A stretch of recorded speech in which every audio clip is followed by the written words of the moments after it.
ईमानदार पाव भाजी वाला। शाम का समय था। शहर की सबसे व्यस्त सड़क पर लोगों की भीड़ उमड़ी हुई थी। हर तरफ हॉर्न की आवाज़ें, दुकानों की चमकती लाइटें और खाने की खुशबू हवा में घुली हुई थी। उसी सड़क के कोने पर एक छोटा सा ठेला लगा था, जिस पर बड़े अक्षरों में लिखा था, राजू स्पेशल पाव भाजी। ठेले के पास हमेशा भीड़ लगी रहती थी। वजह सिर्फ स्वाद नहीं थी, वजह था उस ठेले का मालिक राजू। राजू लगभग 30 साल का मेहनती आदमी था। चेहरे पर हल्की दाढ़ी, माथे पर पसीना और आंखों में ईमानदारी की चमक। लोग कहते थे कि शहर में अगर किसी इंसान पर आंख बंद करके भरोसा किया जा सकता है तो वो राजू है। लेकिन राजू हमेशा से ऐसा खुशहाल नहीं था। संघर्ष की शुरुआत। कुछ साल पहले राजू एक फैक्ट्री में काम करता था। छोटी सी नौकरी थी, मगर घर चल जाता था। उसकी बूढ़ी माँ, पत्नी सीमा और 8 साल का बेटा चिंटू उसी कमाई पर निर्भर थे। एक दिन अचानक फैक्ट्री बंद हो गई। राजू की नौकरी चली गई। उस दिन घर लौटते समय उसके कदम भारी थे। जेब में सिर्फ 100 रुपए बचे थे। घर पहुंचकर उसने मुस्कुराने की कोशिश की, मगर सीमा समझ गई। क्या हुआ? उसने धीरे से पूछा। राजू ने चुपचाप बैग नीचे रखा और बोला, फैक्ट्री बंद हो गई। कुछ देर के लिए घर में सन्नाटा छा गया। उस रात किसी ने ठीक से खाना नहीं खाया।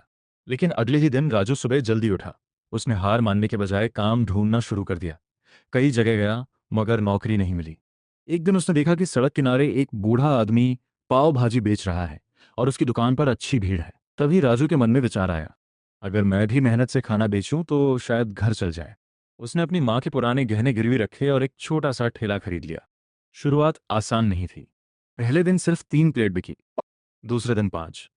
कई लोग मजाक उड़ाते थे, अरे फैक्ट्री वाला भाजी बेचेगा, देखते हैं कितने दिन चलता है। मगर राजू चुप रहता, वो बस मेहनत करता। धीरे धीरे लोगों को उसका स्वाद पसंद आने लगा, मगर असली वजह कुछ और थी। राजू कभी खराब सामान इस्तेमाल नहीं करता था। सब्जियां ताज़ी लाता, मक्खन अच्छा डालता और सफाई का पूरा ध्यान रखता। अगर किसी ग्राहक की प्लेट गलती से खराब बन जाती तो वह बिना पैसे लिए दूसरी प्लेट दे देता। इसी ईमानदारी ने धीरे धीरे लोगों का दिल जीत लिया। खोया हुआ बैग। एक रात करीब 10 बजे दुकान बंद होने वाली थी, तभी एक बड़ी कार आकर रुकी। उसमें से एक अमीर आदमी उतरा। उसने जल्दी जल्दी 2 प्लेट पाव भाजी खाई और फोन पर बात करते हुए चला गया। राजू सफाई कर रहा था कि तभी उसकी नज़र एक चमड़े के बैग पर पड़ी। उसने बैग खोला। अंदर लाखों रुपए थे। साथ में कुछ जरूरी कागज और कार्ड भी थे। राजू कुछ पल के लिए चुप रह गया। उसकी माँ की दवा खत्म होने वाली थी। बेटे की स्कूल फीस भी बाकी थी। घर का किराया भी देना था। इतने पैसे देखकर किसी का भी मन डगमगा सकता था।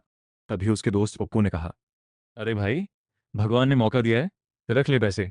राजू ने तुरंत बैग बंद कर दिया। ये मेरे नहीं है। लेकिन जिसने खोया होगा वो अमीर है, उसे क्या फर्क पड़ेगा, पप्पू बोला। राजू ने गंभीर होकर कहा, ईमानदारी गरीब और अमीर देखकर नहीं बदलती। उस रात राजू सो नहीं पाया, मगर उसने तय कर लिया कि वह बैग लौटाएगा। कार्ड पर एक नंबर लिखा था। उसने फ़ोन किया। उधर से घबराई हुई आवाज़ आई, हेलो। कौन? क्या आपका बैग खो गया है? कुछ सेकंड की चुप्पी के बाद आदमी लगभग चिल्लाया, हाँ, कहाँ है? मेरे पास सुरक्षित है, आप आ जाइए। करीब आधे घंटे बाद वही आदमी दौड़ता हुआ आया। उसके चेहरे पर चिंता साफ दिख रही थी। राजू ने बैग वापस दे दिया। आदमी ने तुरंत बैग खोला। सारे पैसे और कागज सही सलामत थे। उसकी आंखों में राहत आ गई। तुमने कुछ निकाला नहीं? राजू मुस्कुराया। मेहनत की कमाई खाने वाला आदमी हूं साहब। वो आदमी बहुत प्रभावित हुआ। उसने इनाम के तौर पर 50,000 रुपये देने चाहे, मगर राजू ने मना कर दिया। अगर इनाम के लिए लौटाता तो ईमानदारी कैसी? आदमी कुछ देर तक उसे देखता रहा। फिर उसने कहा, आज के समय में तुम जैसे लोग बहुत कम हैं। उस दिन के बाद राजू की जिंदगी बदलने लगी। वायरल कहानी। असल में वो आदमी शहर का बड़ा बिजनेसमैन था, विक्रम मेहरा। अगले ही दिन उसने सोशल मीडिया पर राजू की कहानी लिख दी। एक छोटे पाव भाजी वाले ने लाखों रुपए लौटाकर साबित कर दिया कि ईमानदारी अभी जिंदा है। कुछ ही घंटों में पोस्ट वायरल हो गई। लोग दूर दूर से राजू की दुकान पर आने लगे। यूट्यूब वाले इंटरव्यू लेने लगे। एक रिपोर्टर ने पूछा, आपने इतने पैसे लौटाए क्यों? राजू ने हंसकर कहा, क्योंकि रात को चैन की नींद पैसे से नहीं, सच्चाई से आती है। ये लाइन पूरे शहर में मशहूर हो गई। मुश्किलों का नया दौर, लेकिन हर कहानी में मुश्किलें भी आती हैं। राजू की बढ़ती लोकप्रियता देखकर पास के कुछ दुकानदार जलने लगे। उनमें सबसे ज्यादा जलता था शंभू। शंभू की भी फास्ट फूड की दुकान थी, मगर लोग अब उसकी दुकान छोड़कर राजू के पास जाने लगे थे। एक रात शंभू ने नगर निगम में झूठी शिकायत कर दी कि राजू गंदगी फैलाता है। अगले दिन अधिकारी आए और बिना जांच के राजू का ठेला हटाने लगे। राजू हाथ जोड़कर बोला, साहब मैंने कुछ गलत नहीं किया, मगर किसी ने उसकी बात नहीं सुनी। उस दिन राजू सड़क किनारे बैठा रो रहा था। चिंटू पहली बार अपने पिता को टूटते हुए देख रहा था। पापा अब क्या होगा? राजू ने बेटे के सिर पर हाथ रखा।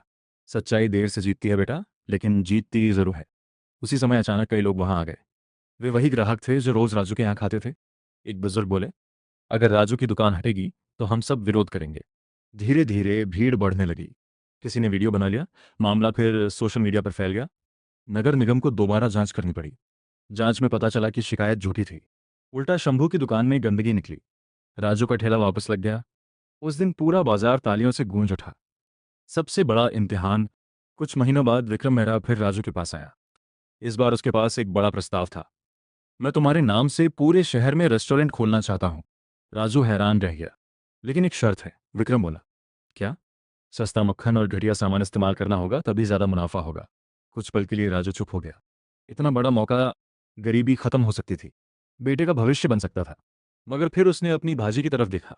उस खुशबू में उसकी मेहनत थी, उसकी सच्चाई थी। राजू ने धीरे से कहा, मुझे बड़ा आदमी नहीं बनना, अच्छा आदमी बने रहना है। विक्रम मुस्कुराया। यही जवाब सुनना चाहता था। असल में ये एक परीक्षा थी। विक्रम ने कहा, अब मैं तुम्हारे साथ सच में काम करूंगा।